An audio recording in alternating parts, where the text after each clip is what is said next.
It's always sad when we lose an icon, as I often say here on the show.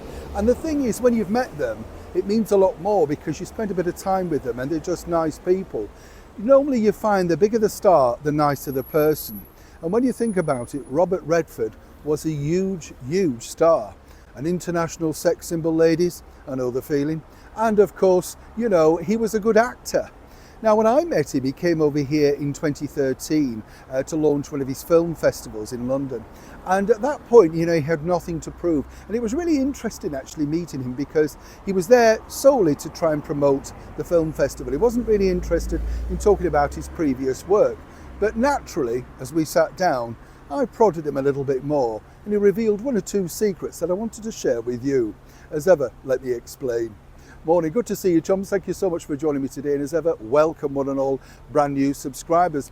You know, when I was younger, when you said Robert Redford, there were two names really, Robert Redford and Paul Newman. And it was really all about that film, wasn't it? Now, that film came out long before, believe it or not, I was in the school era, but it got re-released and everybody saw it on TV and everybody then wanted to copy them at school. You know, it seemed quite funny, didn't it, to be these two gangster type people. A very, very clever film.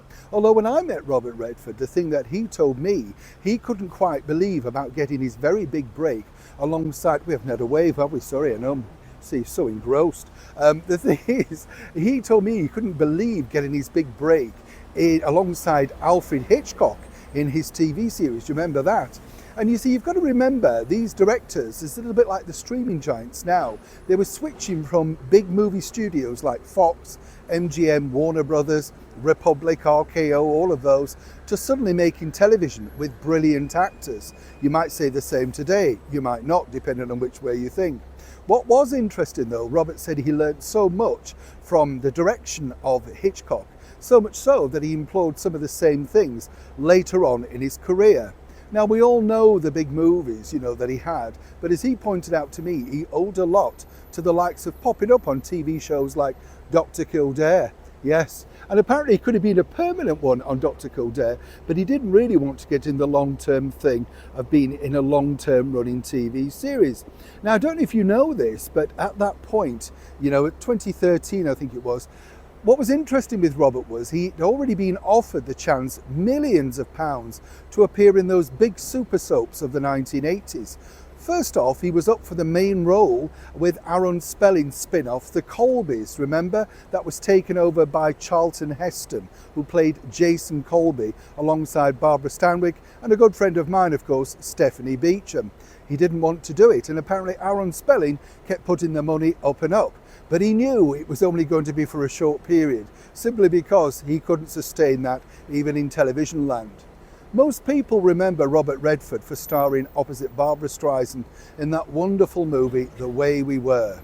And of course the wonderful song, the theme tune sang by, of course, Barbara Streisand, which went to the top of the charts all the way around the world. Did you know, by the way, get this, that could have been a duet? But apparently Robert convinced Barbara that he didn't necessarily have the vocal chops to take on her. Now, I don't know about you, I don't know. It would have been interesting to see if there could have been a version of that and how that would have fared out. Many other movies down the line, and he just cemented himself as a real powerhouse in Hollywood. He never really played the game, you know, that was the thing. And I think only because, as he pointed out, he'd had phenomenal success at the box office and done the sort of deal that people now really would say, wow, clever guy. He basically had a slice of the box office profits from all of those big movies. Now, many people suggested, of course, he could have done bigger parts. He started out on Broadway, and there were periods when he kept recasting his eye over here in London's West End. But as he pointed out, once he found the love of directing and producing, acting really was a thing of the past for him. I asked him what he felt like about being a sex symbol at such a young age and how it really resonated with him now.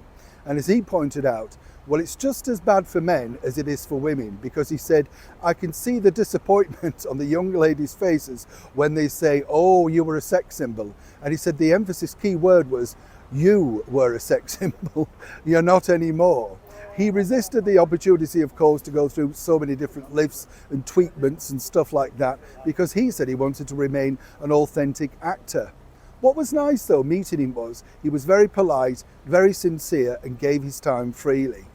As I said at the start of this video, what was fascinating about Robert Redford was when you're normally that famous, that powerful, you realise ultimately that you've got nothing to prove.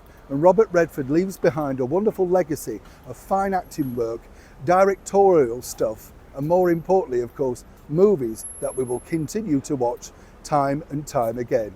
Robert Redford, thank you for the movies. Neil Sean in the very heart of London.